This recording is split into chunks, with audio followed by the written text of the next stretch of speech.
I've been playing Warcraft Rumble in the last 6 months, but I haven't done a video on it for a while. At least not a video that's actually about the game. And to be completely honest with you, I'm blown away. I was not expecting huge things from the PC client, but they have really surpassed my expectations in every single way.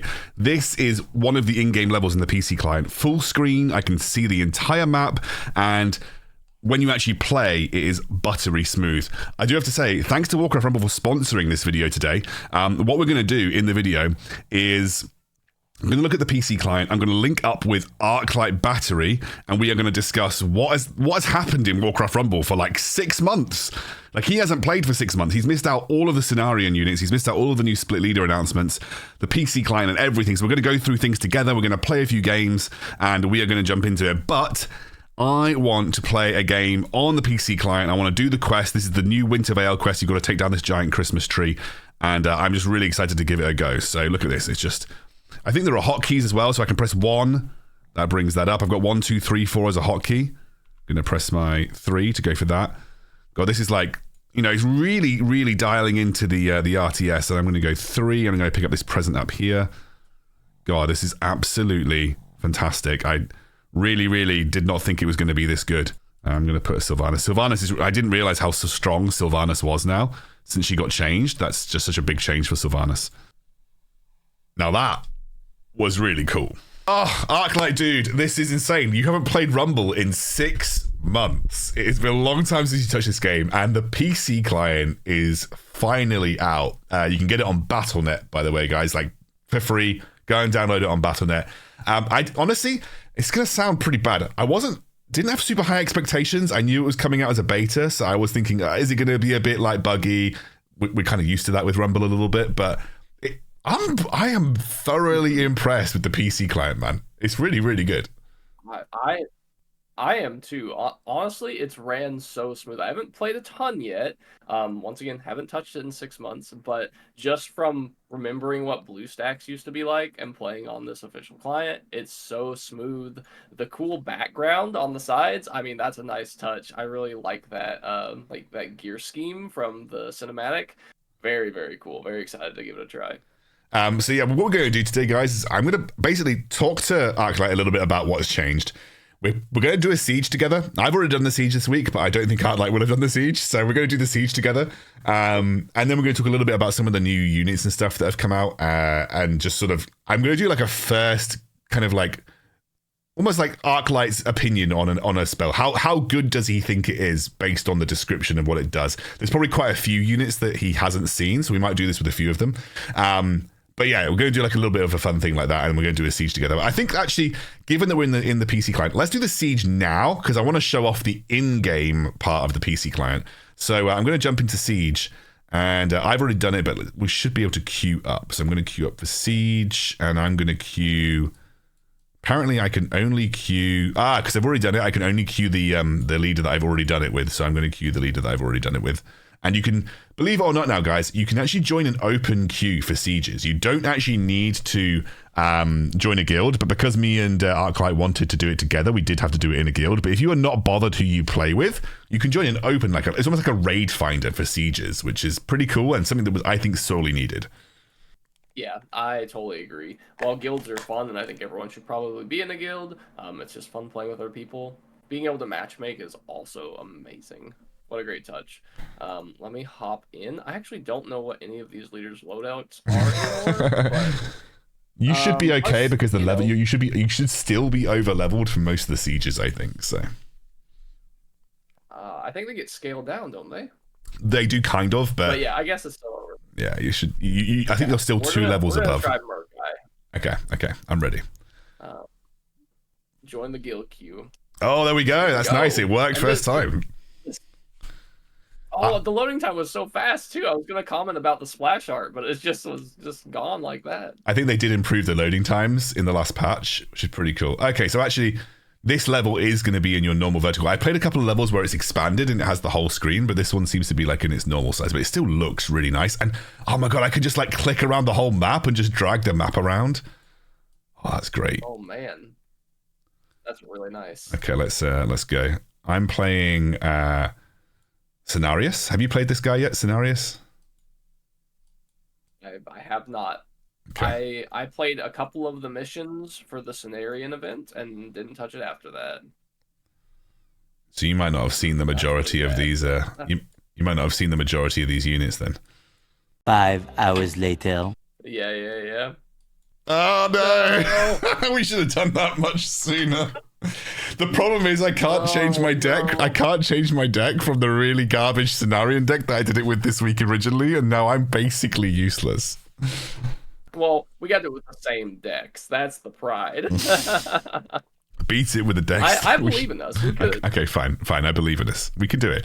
We'll just be more. We'll be more cohesive this time around. I think one of the problems that I had with Sieges is I never learnt the tactics ever because I was like over leveled, and so like I just played the actual good decks.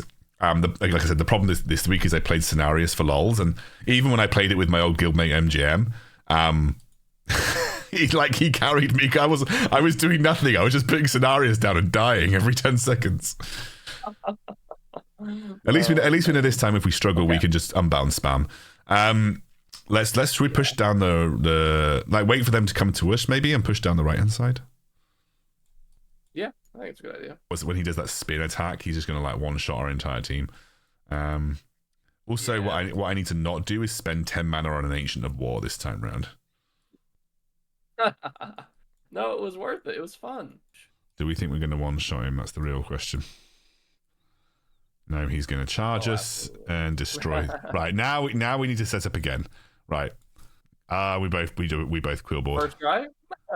First try? First try. Let's edit the first one out of the video. And no one will know. Yeah. No one will know that we No one.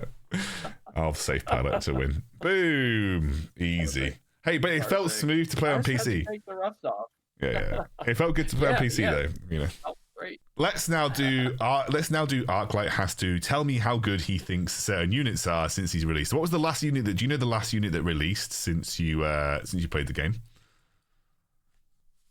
So I don't know their names. I know that it was like the whole Cenarian package because when the Cenarian event launched, I played like the first day. I did some of the heroics, as you can see on my map here. But I never really got any of the units. I didn't try any of them. So Cenarius is new for me. I know there's a Cenarian unit that forces your opponent's unbounds to spawn on it. Yeah. I believe. I think that's all I remember, to be honest. And then there's the guy that you have that you can spend all the gold, and he's different based on the gold you spend. Let's do some of those. I'll do them real quick, right? So the one that you spend on the gold in, that is the one that has a talent that if you spend more than 4 gold, he forces unbounds to be played on him. So if you spend at least 4 gold on Ancient of War, he forces unbounds to be played on him. How meta-defining or impactful do you think that is? I mean, is it spells too, or just unbound units? Spells and unbounds. I think he's very meta-defining. I think he's probably really good. As far as I'm aware, he's an auto-include in most PvP decks. That makes me sad I don't have him. Let's look. What's his name? His name is Ancient of War. Level 19. Rare one at level 19. So yeah, if he's, as far as I'm aware, he's like very heavily included in PvP decks because safe pilots forced to go on him, quillboars forced to go on him, executes forced to go on him, anything. Like it's very strong. So, does it change the direction of deep breath or like spawn the deep breath on him? That's an interesting one. I haven't tried. I will admit I've not played PvP since Cenarian released, so just because I didn't really feel like I had much need to do so. But from what I can tell from like people who still play PvP and kind of update on the meta, he's really important. But yeah, he's super strong, but only because of that talent. Actually, as a unit, it's kind of meh, but that talent makes it really OP. Okay, Cenarius, the one that I just played, the leader that I just played. His ability is he grants allies 20% extra empty health, so health that could be healed. He is a ranged single target unit. At level 28, he's got 7,800 HP, so not exactly very tanky. And And he's medium. He's got an AoE heal. His healing is 368. I'm going to assume that's every tick, whatever that tick is. And he's got some interesting talents. He's got Force of Nature, which is summon a Treant when a rooted enemy dies. I think he auto-roots the first enemy that he comes into contact with his area of effect. Allies entering his Tranquility trigger an additional heal pulse, or Wild Growth. On deploy, he roots all enemies on the battlefield for 5 seconds. What do you think of him? Well, from what I just saw in the Siege, his healing isn't like a lot. It's just kind of it's good in a long drawn out fight, but in a PvP meta with like Deep Breath and Executes, if that's still the meta, I don't know. I think he's probably middle of the road. Like I feel like in PvP probably leaders like Jaina and Baron and Emperor are probably still better than him, but I bet he's somewhere below those guys. Yeah, what I would say about Cenarius is that he's just, in my eyes, he's like a worse Tyrion. Like you play him so you can ideally if you want to play him, you play like a stack heal. Tyrion does it better, and Tyrion is 1 less gold, and Tyrion is more tanky. And Tyrion has an OP talent, he can't die for a few seconds, you know. So like I think with Cenarius, like he's okay. He's not terrible, he's not great, and he's got some interesting talents, but he's just I just don't see him being as good as Cenarius. Okay, next one. Dryad. So Dryad is a ranged fast unit. Her DPS is 1500 or 1600, and I think to make that a comparison, it's similar DPS to is it similar DPS to Darkspear Troll? I'm going to quickly have a look at my Darkspear Troll and tell you. Darkspear Troll hits pretty hard. Yeah, so she's just a little lower than Darkspear Troll in terms of DPS. However, she poisons on hit, and she roots enemies with when she hits an enemy, she roots them. She has 3 skills. Barrage favors new targets when possible. What this means is when a new target moves into her aggro range, she will attack them. So if any new target moves into her attack range, she will attack them. Nature Swiftness, she grants fast movement speed to an ally. Has 1 charge, very similar to Shaman, very similar to the Fairy Dragon, but just grants fast movement speed. And then Thorns, which deals damage back to melee attackers. Anyway, so she's got those 3 talents. She's a fast unit. She poisons on hit. She roots on hit. Has a similar DPS to Darkspear Troll. What do you think about her? What is her HP compared to Darkspear Troll? Good question. More or less HP? I think she's got slightly less, or no, slightly more, because she's 4 gold. She costs 1 more than Darkspear Troll. She's got about 1,200 HP more than Darkspear Troll. So like not quite double, but let's say like 75% more HP than Darkspear Troll. Gotcha. So she doesn't die to Deep Breath, which is good. Okay, and her root has no cooldown. Like she roots things as long as she is attacking them. Yeah, I think I'm gonna watch her. Yeah, and it looks like when she's attacking something, if she's attacking a melee unit, that melee unit won't be able to get to her. In fact, what we can see is like I think it's a Stonehoof Tauren trying to charge her. She attacks the Stonehoof Tauren and they can't charge her. So yeah, has to be focusing one target, but yeah. 4 gold is a little expensive. Once again, I don't know what the meta is like. The meta used to be spells and shamans healing your base. Shaman was just in every deck. This seems like it probably doesn't fit into the meta super well. If the meta is still how it was, but I don't think she's a bad unit, like overall. Yeah, I don't think people have found a use for it. Yeah, I don't think people have found like a super good use for her. I mean, I don't know now with Malfurion released, there's a bit of synergy between her and Malfurion. But for PvE, I rate her quite highly. The favoring new targets is really powerful because when a boss or a tower spawns units next to her, she will just turn and attack those targets and then go back to the tower. So like, let's say you have harpies trying to burst down your tank that's tanking the tower. She will attack the harpies that get spawned on the tank, and then she'll go back to attacking the tower, which is pretty good for PvE setting and can be like niche good in PvP settings as well.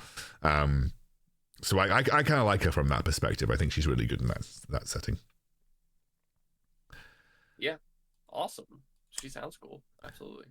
Moonkin. Okay. So Moonkin is a rare sort of mage ranged unit. It has 2 attacks. It attacks a single strike, and then it does like an AoE ranged attack, and it cycles between the 2 of them. Its Moonfire damage is a little bit less than a single hit from a Dryad, and the Hurricane damage is about half of that. That's currently at level 22, so I will say that, caveat that it's 2 levels below my Dryad. But yeah. Yeah, I'm watching it in the little preview here, struggling to take out some skeletons. Yeah. Well, that's not giving me great. Maybe it has a talent. Spells gain 2 levels if they played. Immediately after Moonkin, huh? So you could do like a Jaina Moonkin big spell, but is that good enough? Probably not. I'm gonna guess this guy is not played. What is he? 4 gold? Yeah, 4 gold. I don't think there's a chance that this guy gets played. Like, look at my man. Look at him struggling to take out these skeletons.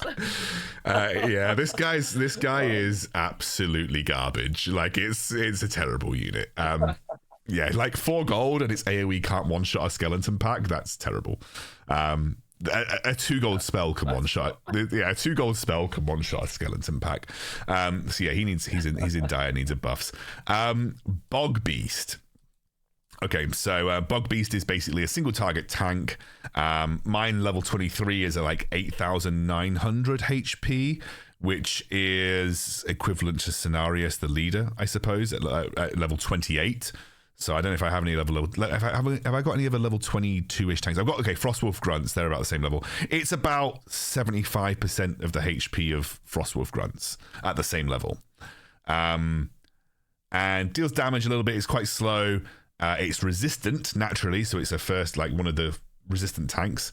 And its talents are, it gains armor until it hits 50% HP. So you could say like 50% of its HP would be the effective HP is doubled versus all forms of damage, apart from execute. Flourish, heals received are increased by 30%, and on death, root nearby enemies. He's also 3 gold. Okay, so I saw that 3 gold resistant tank. I don't know. Okay, you alluded that the new OP leader might have something to do with healing because you said he was similar to Cenarius. Mm-hmm. This guy might actually be solid, especially if the new leader does heal and he uses the talent where he gets 30% more heals on him. That seems good. Being a resistant tank at 3 gold with a ton of HP, I think he's probably good. I think he's not used a huge amount, but I think he's slept on, is my opinion on him. I think also, like, the fact that he could, with one of his talents, for the first 50% of his HP, he gains armored. Like, that's half of his HP pool that is both resistant and armored without needing to use Shaman, for instance. So it makes him, like, for 3 gold, that's a lot of effective HP that you're getting for 3 gold. So it can be pretty strong in that sense. But yeah, I think you'll start to see more Cenarian units played with the new leader, but I think he's pretty good in that sense. Did you play Stars and Moons? I think Earth and Moon came out while you were still in the game, right? Yes, it came out. We used that on Ragnaros a little bit. Highest DPS spell in the game, but also ridiculously expensive. Yes. It was very, very good. I remember Arthi, the person I killed Ragnaros with, we were getting to like the last phase, and we were kind of like, well, this isn't going very well. Let's just try and kill the boss, and we just unloaded everything we had onto Ragnaros, and ended up just killing it with spells. We're like, okay, cool. Yeah, very, very strong spell.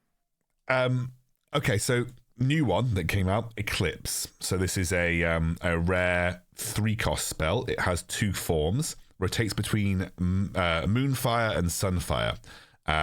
Sunfire is just straight damage. Moonfire is a small amount of damage with a damage over time attached to the end of it. It has 3 skills. Sunfire also applies a damage over time. Moonfire stuns enemies for 1 second, or spells gain 2 levels if played immediately after Sunfire and Moonfire. Okay. After Sunfire or Moonfire, both of them. They're essentially the same spell, right? So like once you use it, I think it switches to the next one. Yeah, it rotates. Okay. And they're both 3 gold, both Moonfire and Sunfire? Yes. They don't switch gold costs. Okay. In terms of damage, just looking at this preview, the Moonfire doesn't look like it does a ton. It's not horrible. The Sunfire looks like it does a decent amount of damage. I could see it being used in a defensive spell deck with Jaina, maybe, where you play a Jaina, use Eclipse to buff your next spell, and you use the Sun or Moon, Sunfire or Moonfire to like defend your base, kill different things, different units with it, and then using the bonus spells to execute their base or something along those lines. Yeah, I think people consider Eclipse pretty good. I think people consider it pretty good. They have nerfed spell damage to bases now, though, so you can't like just spam execute bases and win. So like Deep Breath is like not as good anymore, Execute's not as good anymore, but it's still very strong. Like it is just essentially adding another way to buff your spells in terms of map control and stuff like that. And technically it can buff itself if it's the only spell it has in the deck. You can just cycle a 2-level higher spell throughout the course of the game as well. So it's pretty cool. But yeah, Eclipse is considered pretty good. So I think like most people think it's a very good spell that's been released, one of the better things they've released in the game. I think there are definitely some decks that are using it right now. If I go to the place I look for PvP decks now is Method's website, because MGM. Oh, are they actually doing that? Well, MGM is from Method, so he generally updates like lists. There's an Abomination Baron deck, Abomination Emperor deck, Abomination Sylvanas deck. My God, the meta. I don't know. I don't know, but that's kind of insane. They do a tier list as well. Abomination must have got buffed because it's considered S tier now. What did they do? What did they do to Abomination to make it good? Doesn't look like they've changed. I think have they just given it more health? There's a new unit that synergizes well with it or something. I don't know. No, who knows? I'll have to ask MGM about that. Anyway, let's keep going on. What do you think about this unit then? Treants. So Treants, basically, you spend as much gold as you have, and you summon 1 extra Treant per sort of gold spent. They have 501 damage, dealing like 200 DPS. Their health is 1,200, so very low. Essentially, think of it like, well, let me see how much like HP a single skeleton has from Skeleton Crew. Where is skeletons? Here we go.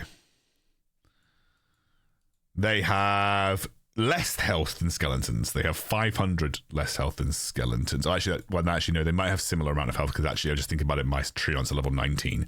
So they probably have a similar-ish amount of health to skeletons. So essentially think of it as like a skeleton squad you can summon with as much gold as you spend. But these guys are not unbound, correct? They're not unbound, yes. I'm gonna say awful.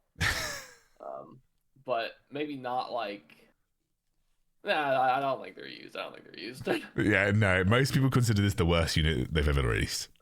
Oh, no. Basically, one-shottable by practically anything. Not unbound, so you can't use them in any meaningful way. yes, great as like non-AoE tank killers, but we already have a billion things that do that anyway. So they're just kind of a bit of a meme. They not used in anything. Not my Trents. Making them a meme. Okay, another leader this time is Sarah. Very interesting leader. One of the first non-playable leaders that they've introduced in Rumble, and essentially non-playable. Yes. So Ysera herself cannot be played, but she adds unique cards to your deck. So she adds whelps, drakes, and 2 spells. You get Hibernate, which sleeps any target that you cast on it for 8 seconds. And Innovate, which costs 3 gold, but grants you an extra 4 gold over 5 seconds. I think it lasts for like, I don't know how long it lasts for, but essentially I think it lasts for 10 seconds, so you get like 8 gold over 10 seconds, but you spend 3 gold to activate it. The whelps are like regular whelp pack, but they poison on hit and deal AoE damage.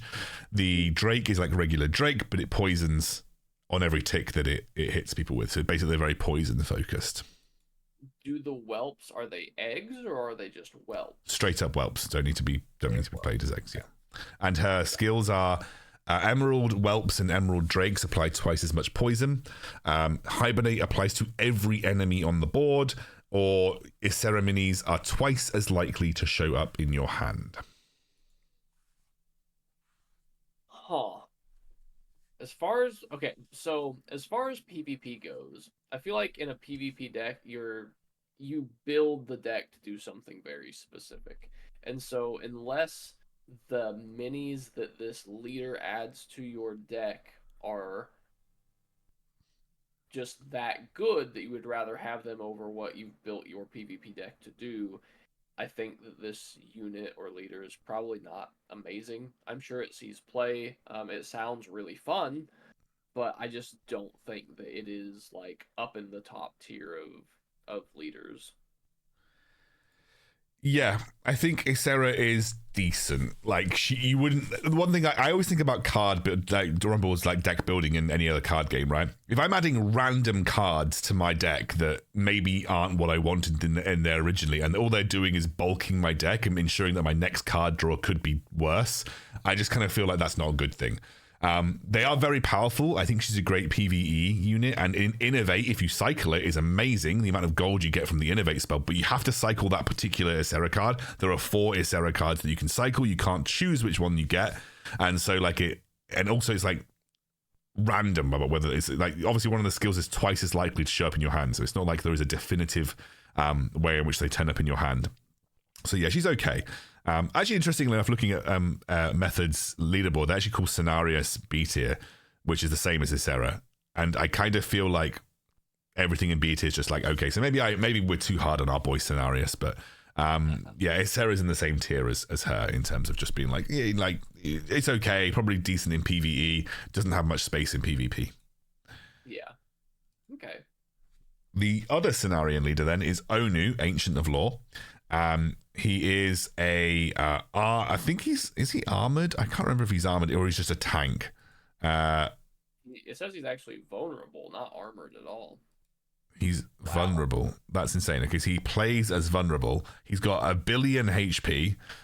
He's got probably the most HP in the game of any unit. He's got 40,000 at level 28, which I think is insane. He's got quite a big decent DPS, but he's obviously pretty slow. Petrify on death, keeping safe armor active for 8 seconds. Minis deployed within safe armor deal double damage on their first attack, and minis deployed within safe armor gain 8 seconds. Basically, the gimmick of this guy is that he acts as a moving spawn location, so you can spawn people from him. But as you mentioned, he's vulnerable, which is absolutely nutty. I didn't even know that. Yeah. That is, I mean, it's cool. Being able to spawn things from not your tower. But also, can't you just capture other towers on the map and spawn from them?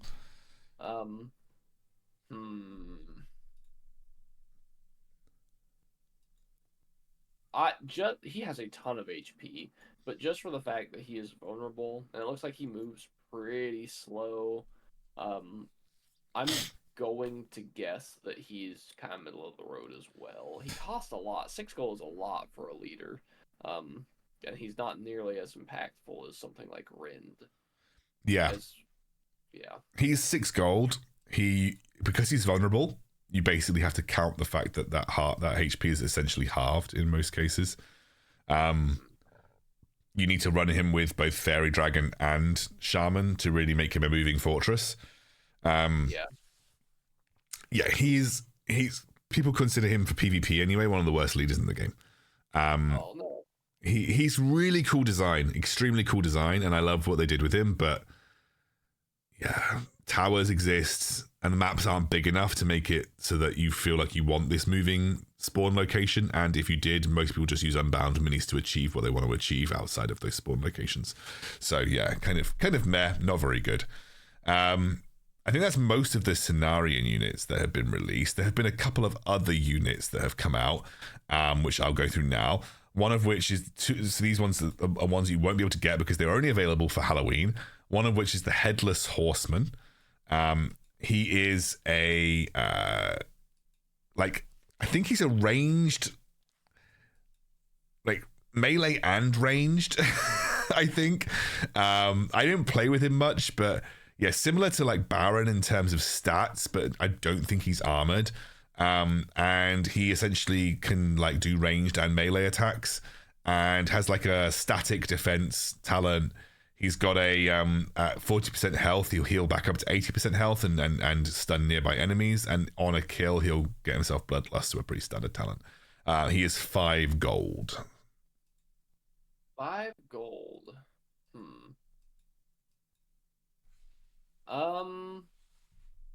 He also poisons, I think. Yeah, he's poisonous. And he can only attack ground units, so his ranged attacks don't attack flying units. I think this guy is not good. I kind of like the talent that at 40% health, he heals back to 80 and stuns everything. That seems pretty cool.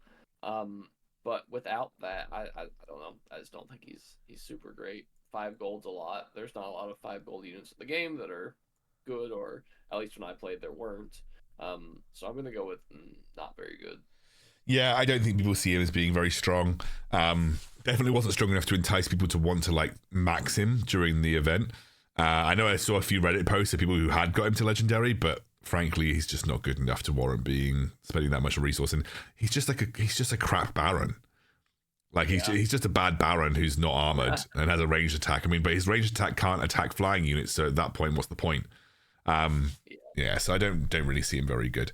Dire Batlings is the next one. He's cool. He's cool design though. Dire Batlings. They are a flying squad, 2 gold. They can detect stealth and they are poisonous. In terms of there's 5 of them. In terms of HP, very low. Like, I mean, they are killed by anything in the game. I think they literally have the lowest HP in the game. 222 per bat. In terms of their talents, periodically drops happy little accidents that poison the first enemy that touch them. Sound bites. Enemies emit a sonic wave that damages in nearby enemies, so giving them a very small AoE. And Midnight Cool on kill grant stealth.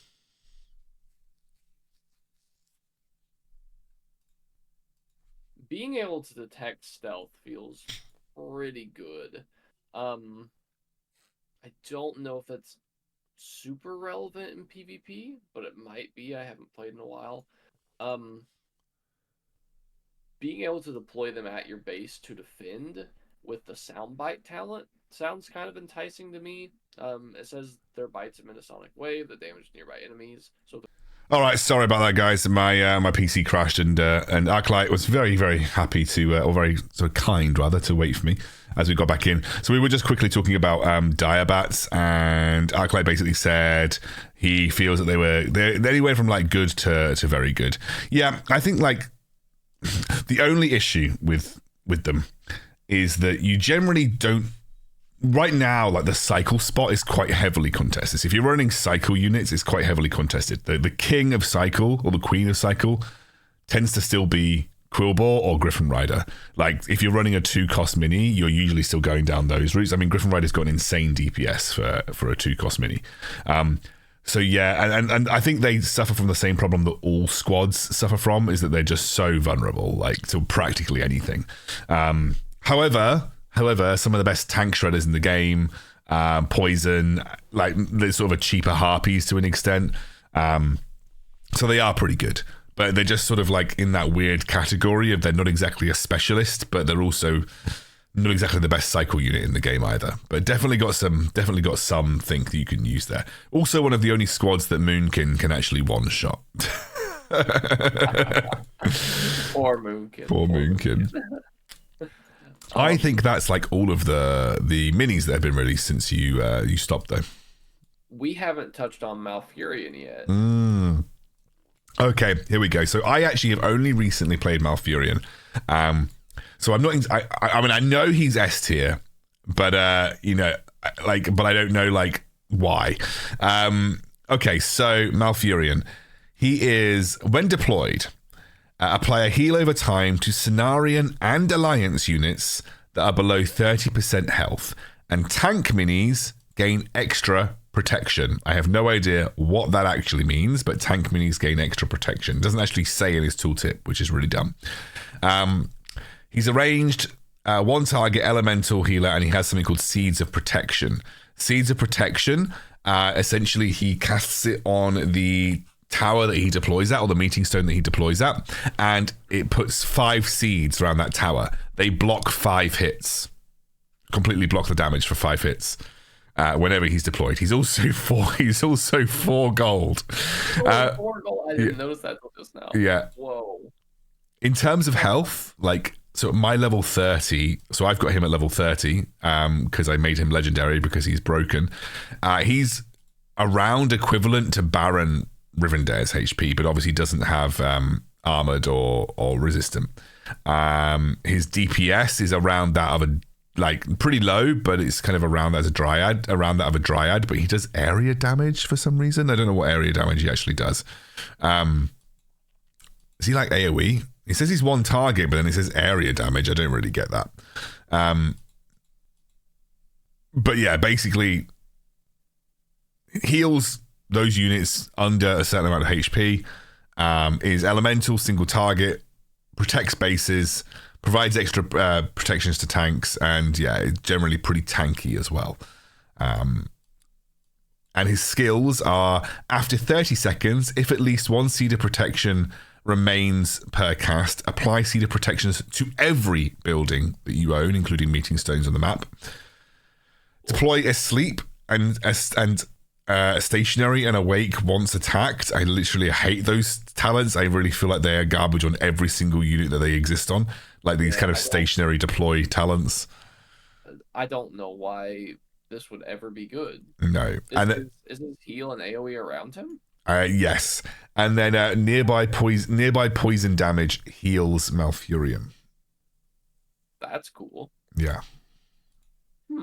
Well, you've told me he's broken, so I'm just gonna go with that. He seems very good. 4 gold is not that much for what he does, it feels like. And in PvP, at least when I played, it didn't feel like there were a lot of like squads that ever hit your base. It was always just like people getting in a hit here and a hit there, or a gargoyle gets to your base, or they just like execute your base every so often, or they hit it with a quillbore, or it's never like this giant swarm of things hitting you. So him being able to block 5 different attacks gives you so much time to protect against whatever the enemy is doing. That seems really good.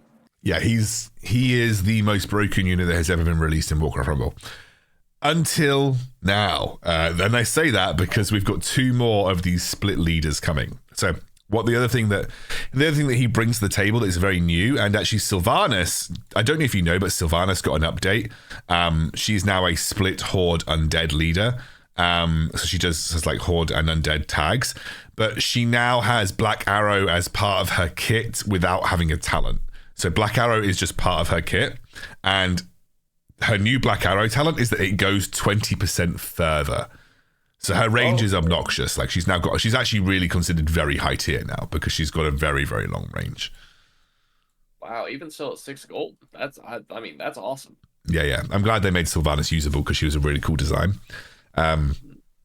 Okay, so there are 2 more coming out, and this is a first-time read for me, so this is going to be a first-time reaction to a lot of things.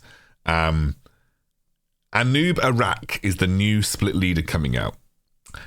He is a beast undead. His leader ability, undead and beast allies spawn a carrion beetle on deploy and death. A limit of 12 active scarabs can be on the PvP field at any one time. His ability, burrow, enter combat by burrowing underground, charging, and then emerging. So the cooldown is 8 seconds. I don't know how that actually works, but he burrows underground, charges, and emerges. His attacks are a standard melee cleave attack, roughly 140 degrees. I think is similar to Ren's swipe, basically, like when Ren's on the floor. He is armored as well. He costs 6. His base health is 1600. So if his base health is 1600, I imagine he'll scale up to have a HP that is somewhere above Baron Rivendare. Somewhere above Baron Rivendare. And he's got a 2-second cooldown. So essentially, like the big updates. And have a look at the carrion beetles. So the carrion beetles are a troop. They're elemental damage. They're single target. They are flying, and they are fast. And they apply poison on hit. So they actually deal 0 damage, but they apply poison on hit. So they're essentially a 0 damage flying unit that spawns every time you spawn a undead or a beast in the vicinity of when you just like deploy them, when they die and when they spawn, and they are poison on hit. So they have a 1.3 second attack cooldown, so not as quick as harpies, but pretty quick. And then in terms of talents, regenerate. When emerging from a burrow, he generates health. It's currently tuned to regenerate 1/3 of his entire health per attack. So that's every 8 seconds. He'll regenerate 1/3 of his entire health. Explosive shells. Beetles erupt on death, dealing damage to nearby enemies. And trapdoor. At 50% health, summons 6 scarabs, temporarily submerges, avoiding attacks. And he submerged lasts 3 seconds. Scarabs from this talent are not counted against the scarab limit. Wow. That is a lot to take in. He seems really good. So you get a scarab every time you summon something and when they die. So is that her, like, if I play Murlocs, do I get 2 scarabs when I summon them? Do I get 1 per Murloc death? Really good question. I don't know, but let's say we played Murloc Tidehunters with him. I assume it's going to be 1 because it's when you play on deploy. I don't know. It says allies. If it said like units, I don't know. They count as 2. Maybe they count as 2 separate allies. I'd love to know, but yeah, that could be really strong.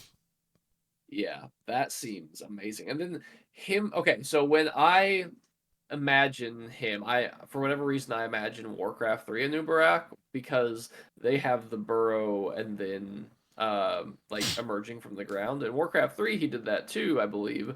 And when he does, I think he knocks things up. I don't know if he will here, just because it doesn't say he does. But being able to have that ability, I'm assuming when he goes underground, he's untargetable. I assume so, yeah. And then having that on an 8-second cooldown and then healing 1/3 of his HP with the talent, I mean, on a pretty decently tanky character is awesome. The scarabs applying poison could stack up really quick. And just getting passive things, like passive units while you're doing your other things that your opponent now has to worry about seems, I mean, that just seems good. Do we know his gold cost? He's 6, so he's one of the more expensive leaders. But I think he does a lot for 6, you know, like he's not like original Sylvanas, where she didn't really do much for 6. Yeah, I think this guy's going to be awesome. I'm excited to play him. That's going to be cool. Yeah, I think he'll be, again, I think most of the split leaders are kind of designed to be at least like fun and like interesting. He's very, very cool. Like imagine playing something like a Arathi Basin. You take their side tower, you spawn a Anub Arak, and then you just spam units on the base. And if they don't have any AoE clear, like they poison the base, and you have like 15. You have 12. Imagine how quickly you stack poison up if you had 12 scarabs on the field, just stacking poison on the base. That's kind of incredible. Yeah, absolutely. It would not take very many hits to just kill a base entirely with poison stacks. Yeah, it's kind of nutty. Yeah, crazy. Yeah, I think he'll be very good as well. There's one more split leader coming. Orgrim Doomhammer. He is a Horde Blackrock leader. Leader ability: Horde and Blackrock allies deal double damage on their first attack. So that's cool. Yeah, it's pretty cool. His ability is a Mak'gora. Challenges the first enemy in sight to a duel, revealing their true strength if victorious. He gains more power the closer that the duel was, which is very interesting. His attack is Bash. In its initial form, it is a single target melee hit. Doomhammer bonks the enemy he's dueling. His attack, it says final form, is an AoE hammer swipe in front of him. I don't know what that means. So maybe he kind of levels up the more duels that he gets into and becomes more and more powerful the more he's on the field. Traits: melee, single target / AoE, tank, and new. Okay, here we go. It's a trait called Mak'gora, and it's about challenging the first enemy in sight into a duel. Upon winning Mak'gora, Doomhammer changes to his final form. So if he wins a duel with the first enemy, he gets his final form. Mak'gora is initiated with a charge and knocks back other enemy minis. So it's a bit like a stone hoof Tauren that knocks back other minis nearby the first enemy. If he wins, he fully heals. He cannot duel flying minis, bosses, mini-bosses, towers, Ragnaros, chests, or anything otherwise locked in a different Mak'gora. Banshees will ignore minis that are locked into Mak'gora. He is 3 cost. He is 3 cost. 3 cost. He's 1200 health base, so bringing him somewhat in line, I think, with like Baron. What's that website that I used to use to check mini stats? What's it called? Rumble.gg. Warcraft Rumble.gg.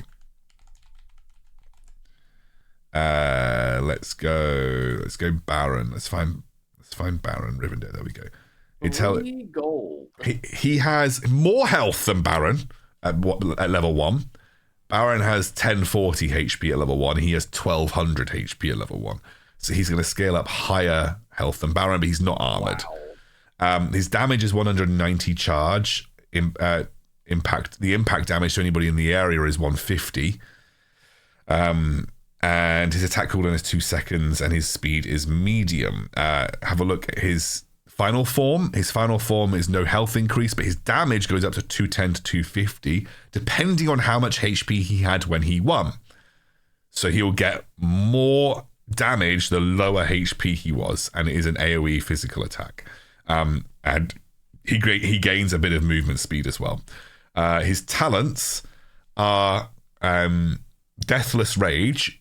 During the Mak'gora, refuse to die, gaining impenetrable armor and bloodlust for 3.5 seconds instead. So basically, if he's locked in Mak'gora, he has a Tyrion shield that lasts 3.5 seconds, and if he wins the duel, he then fully heals and gets the maximum increase in damage that he can get for winning that duel. Holy cow. That's awesome. I know. Rally the clan, grant bloodlust to all allies on the board for 10 seconds upon winning the Mak'gora.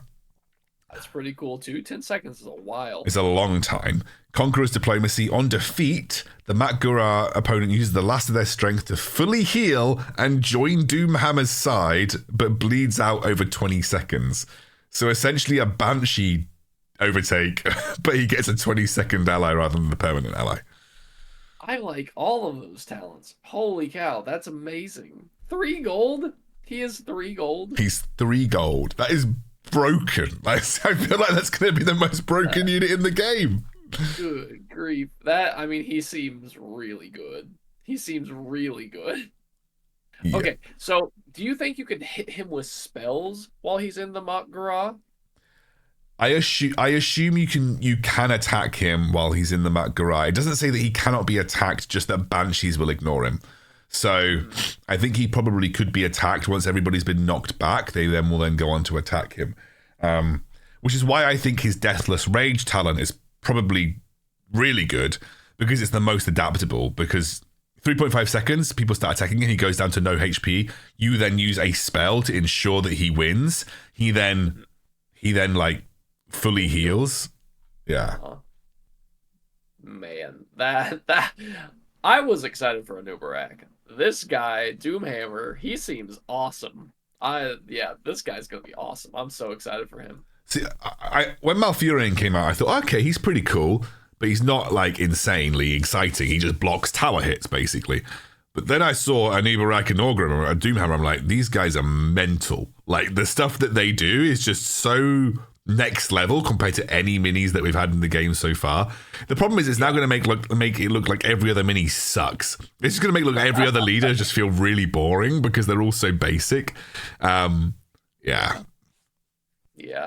That's I guess kind of the natural progression, though. I guess. Yeah, gotta make the leaders enticing for people to want. But it's interesting though, isn't it? Because like Warcraft Rumble had a year to power creep stuff and make new minis exciting, and I can name on one hand the minis that have come out that have been any good, like over the last year.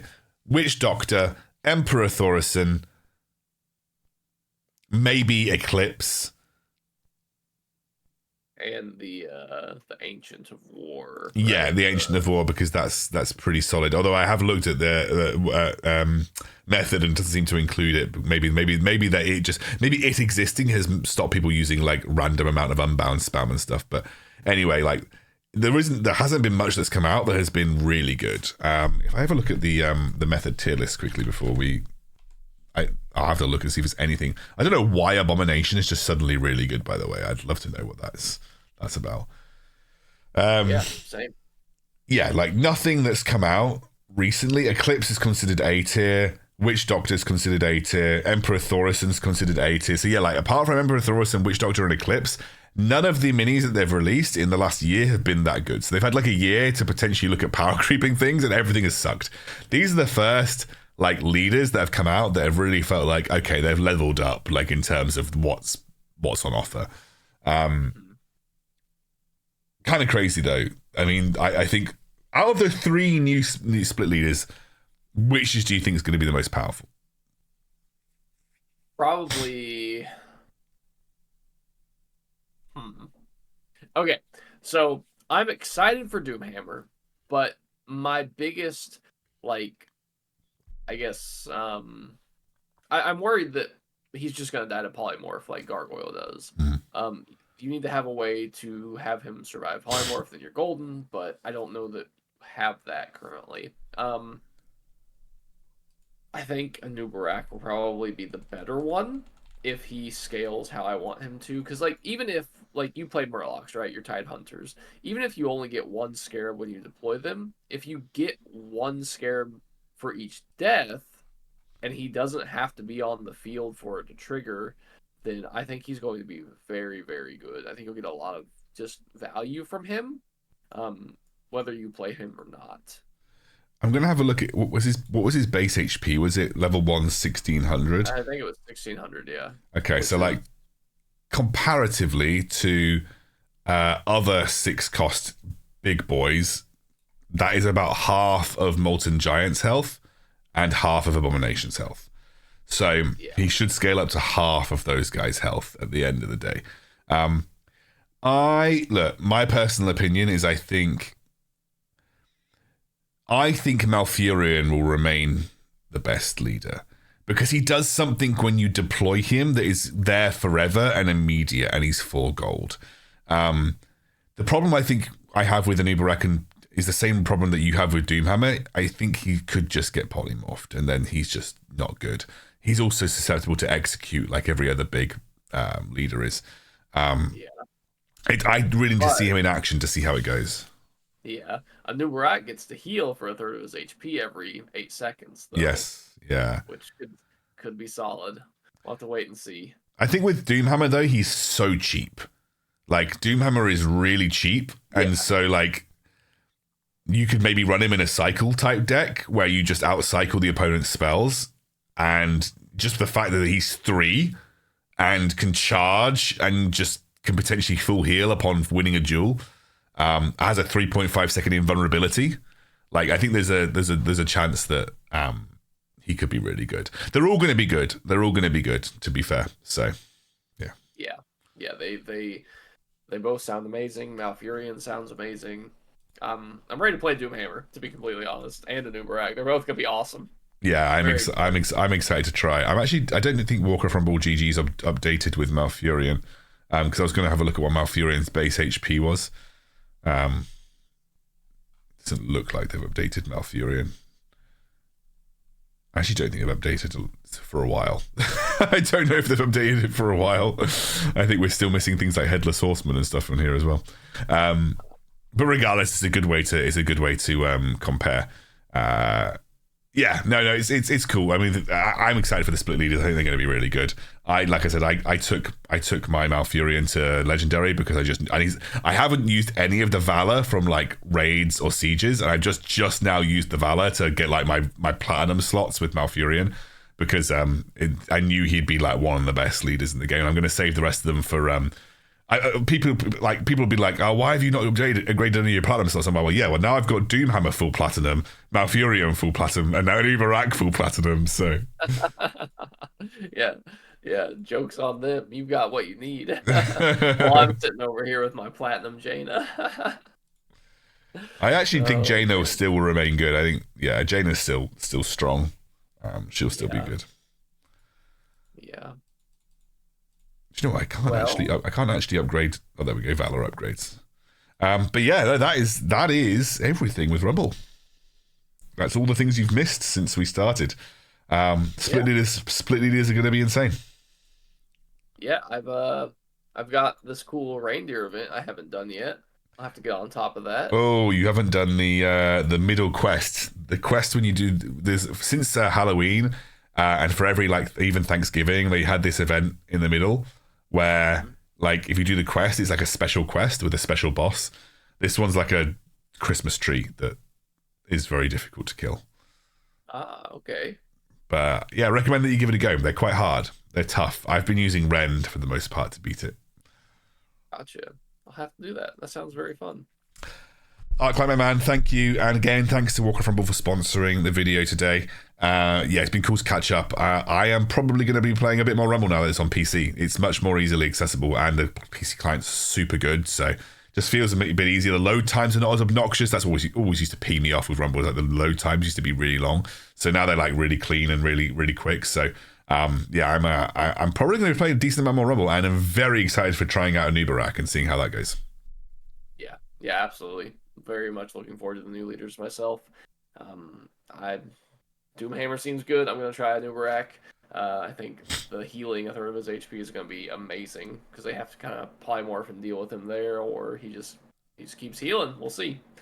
We'll see how it works. Righto, mate. Have a great night. I'm going to go to bed because it's nearly 2 a.m. And hopefully you have a good time and see you in Rumble. Yeah, absolutely. So for after the video,